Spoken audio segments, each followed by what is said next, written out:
confirmé l'exfiltration du président malgache avec un avion militaire français. Pouvez-vous nous en dire plus ce Non, soir? je ne confirme rien aujourd'hui.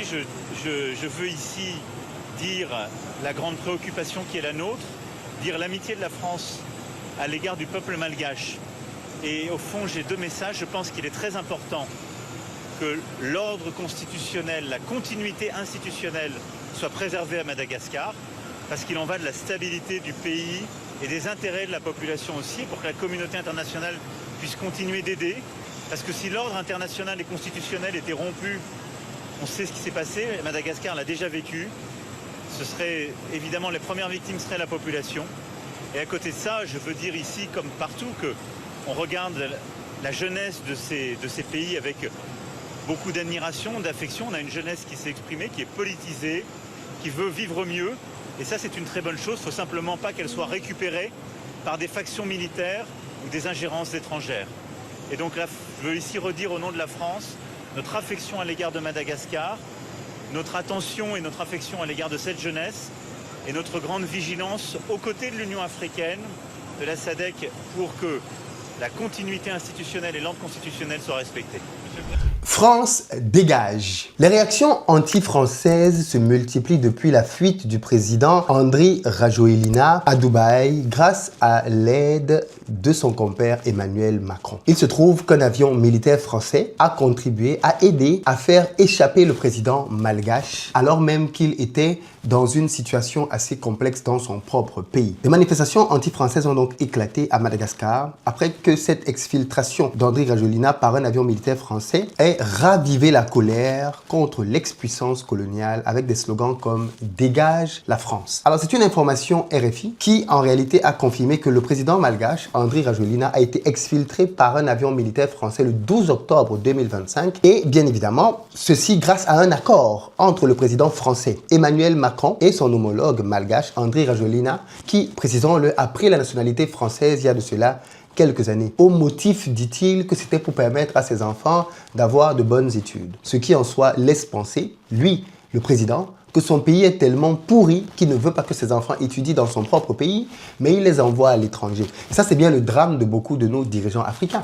Ils ne réparent pas les conditions de vie dans leur propre pays, ils laissent leur population vivre dans des conditions incroyables, mais ils prennent l'argent du peuple pour envoyer les leurs, cela couler douce à l'étranger. Ceci, bien évidemment, est extrêmement choquant, mais ça traduit aussi le mindset, la mentalité de beaucoup de dirigeants africains. Ce sont des mercenaires pour beaucoup d'entre eux. Ils ne sont pas là par amour du peuple, ils sont là pour prendre le maximum de choses qu'ils peuvent du peuple. Les autorités françaises ont, quant à elles, indiqué qu'elles n'interviennent en aucune manière dans la crise malgache. Mais si, comment vous pouvez venir exfiltrer un président de son propre pays et vous dites que vous n'intervenez pas? Vous voulez quel type d'intervention?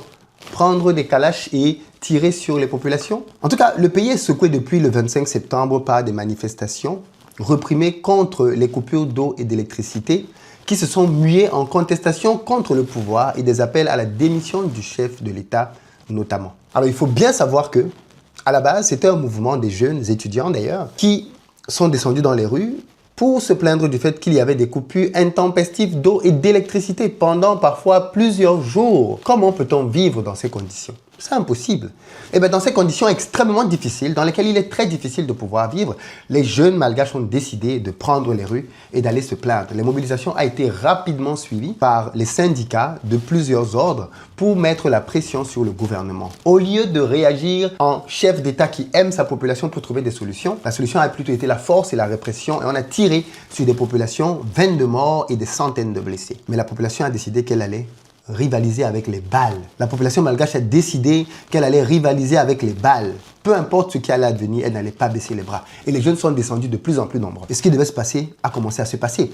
Les entités autour du chef de l'État ont commencé à se disloquer et à le lâcher. Il a décidé de virer son premier ministre et son gouvernement. Et il a pris un nouveau premier ministre qui était plutôt un ancien général, avec pour but d'obtenir de l'ordre. Donc pour lui, la finalité, c'était de mater davantage la population. Quand il s'est rendu compte que malgré le fait qu'il y avait de l'armée dans les rues, les jeunes avaient décidé qu'ils continueraient quand même à descendre pour se battre, il s'est ravisé et il a demandé 1 an Il a fait un dialogue national auquel les jeunes ont décidé de ne pas participer. Ils ont boycotté ce dialogue-là. Et il a donc décidé qu'il se donnait un an. Si au bout d'un an, il ne résolvait pas la crise des délestages, il démissionnerait lui-même. En gros, il voulait un répit. Parce qu'au fond, ça fait 14 ans que Rajoelina est au pouvoir. 14 ans. Et en 14 ans, il dit qu'il veut faire en un an ce qu'il n'a pas fait en 14 ans. Mais soit ce monsieur est de très mauvaise foi, soit c'est un incompétent notoire. Comment peut-il vouloir faire en un an ce qu'il n'est pas parvenu à faire en 14 ans? Et ce n'est même pas extraordinaire. En 2025, avoir de l'eau et de l'électricité, ce n'est quand même pas extraordinaire. Et pourtant, c'est la réalité de beaucoup de pays en Afrique. Il faut savoir que sur le continent africain, où on a plus d'1,2 milliard d'habitants, plus de la moitié, plus de 600 millions de personnes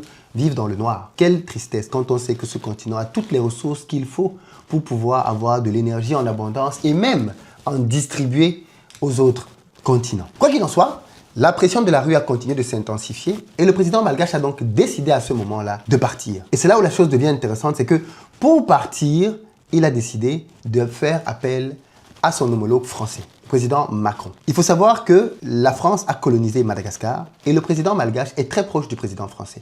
Il a même pris la nationalité française, comme je le disais en début de vidéo. Le président français a donc décidé d'aider le président malgache à s'échapper de son pays. Et il lui a mis un avion militaire à disposition qu'il a fait sortir de Madagascar pour l'amener à La Réunion. Et de La Réunion, il a pris un autre vol pour Dubaï. Voilà comment il est donc parti. Et c'est depuis Dubaï qu'il a continué de communiquer pour dire aux populations qu'il fallait respecter la Constitution. Donc ce serait toujours lui le président, mais à distance. Mais qu'il était parti parce qu'il craignait pour sa vie. Déjà, je tiens à dire ici qu'on ne tue pas un président de la République aussi simplement que ça.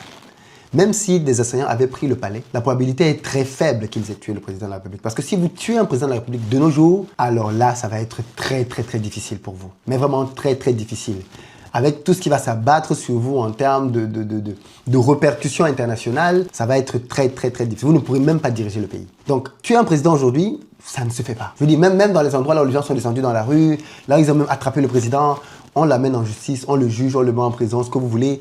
Mais aller jusqu'à tuer un président, c'est très difficile. En tous les cas, quand les populations malgaches ont su ce qui s'était passé, quand ils ont su que la France est intervenue pour pouvoir permettre à Rajoelina de partir, elles se sont fâchées. Et on peut le comprendre, la colère a été grande. Et elles ont donc commencé à dire « France, dégage ». Les pancartes anti-françaises ont fleuri à Madagascar. L'ombre de la main de Paris dans l'exfiltration du président Andry Rajoelina a ravivé une colère vivace contre l'ex-puissance coloniale. Et c'est dommage parce qu'on aura quand même eu, sous la présidence du président français Macron, les pays de l'AES, Burkina, Mali, Niger, qui se sont complètement tournés contre la France. Et malgré cela, on a l'impression que l'apprentissage n'a pas été complètement compris. Comment comprendre qu'aujourd'hui, la France continue encore d'aider des chefs d'État africains de manière aussi flagrante? Le président français a été interrogé sur le sujet. Écoutez sa réponse, il a esquivé. Confirmez l'exfiltration du président malgache avec un avion militaire français. Pouvez-vous nous en dire plus ce soir? Je confirme rien aujourd'hui. Je veux ici dire la grande préoccupation qui est la nôtre, dire l'amitié de la France à l'égard du peuple malgache. Et au fond, j'ai deux messages. Je pense qu'il est très important que l'ordre constitutionnel, la continuité institutionnelle soit préservée à Madagascar, parce qu'il en va de la stabilité du pays et des intérêts de la population aussi, pour que la communauté internationale puisse continuer d'aider. Parce que si l'ordre international et constitutionnel était rompu, on sait ce qui s'est passé, Madagascar l'a déjà vécu, ce serait évidemment les premières victimes seraient la population. Et à côté de ça, je veux dire ici, comme partout, qu'on regarde la jeunesse de ces pays avec beaucoup d'admiration, d'affection. On a une jeunesse qui s'est exprimée, qui est politisée, qui veut vivre mieux. Et ça, c'est une très bonne chose. Il ne faut simplement pas qu'elle soit récupérée par des factions militaires ou des ingérences étrangères. Et donc là, je veux ici redire au nom de la France notre affection à l'égard de Madagascar, notre attention et notre affection à l'égard de cette jeunesse et notre grande vigilance aux côtés de l'Union africaine, de la SADC, pour que la continuité institutionnelle et l'ordre constitutionnel soient respectés. Vous le voyez, le président français a esquivé la question. Comment peut-il ne pas savoir? Ce n'est juste pas crédible. C'est l'un des hommes les plus puissants au monde. Il a des services de renseignement un peu partout. Et à quel moment on peut penser que l'exfiltration du président malgache a pu être décidée sans que le président français lui-même ne soit au courant et ne donne son aval? Ce n'est pas un scénario qui est possible. En tout cas, dans les rues de Madagascar, on entend dire « Les Français nous colonisent encore alors que nous sommes censés être indépendants ». On entend dire « C'est injuste qu'ils interviennent dans une affaire pareille. Nous ne voulons pas d'un président français pour Madagascar ». Il faut le rappeler, Andry Rajoelina avait pris la nationalité française. Dans tous les cas, le conflit entre la France et ses anciennes puissances coloniales est toujours ouvert. Alors il faut le savoir, la perception française à Madagascar n'est pas positive. Pour eux, la France, c'est la colonialité. Et de tels actes ne feront rien d'autre que renforcer ce sentiment auprès des Malgaches. La colonisation de Madagascar a été achevée au moment de l'indépendance dans les années 1960 officiellement, mais elle a été empreinte de nombreuses exactions.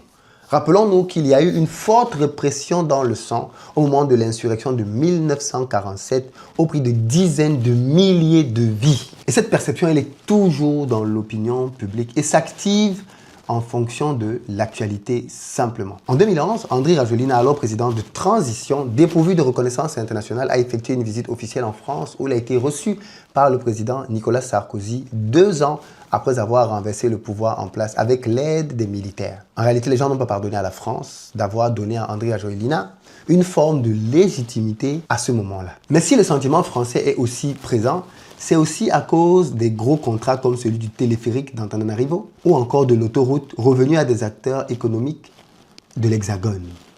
Les interactions avec les Français ne prennent pas toujours de la sympathie. Aux nombreux seniors français visitant Madagascar pour du tourisme sexuel s'ajoute le travail pénible dans les centres d'appel de sociétés françaises implantées à la faveur de la création de zones franches qui représentent des milliers. Tout cela contribue à créer donc ce sentiment. Juste avant de disparaître, en plus, Andry Rajoelina a par ailleurs accordé des grâces présidentielles à un franco-malgache et un Français, tous deux condamnés pour coup d'État et transférés depuis en France. On peut voir là un marchandage entre Français. En tous les cas, toutes ces situations-là ont contribué donc à créer le chaos actuel. Et le départ du président, aidé par la France, est venu rajouter une goutte d'eau qui a donc justifié que les gens descendent et qu'il y ait cette animosité. C'est important que les gens aient le contexte. Parce que quand on parle du sentiment anti-français, les gens ne comprennent pas toujours d'où il vient. C'est ce genre de politique. Et après, on viendra nous dire que la France n'est plus dans la France-Afrique, que la France ne soutient plus les présidents africains, que les présidents africains sont totalement libres de faire ce qu'ils veulent. Ouais, on vous croit.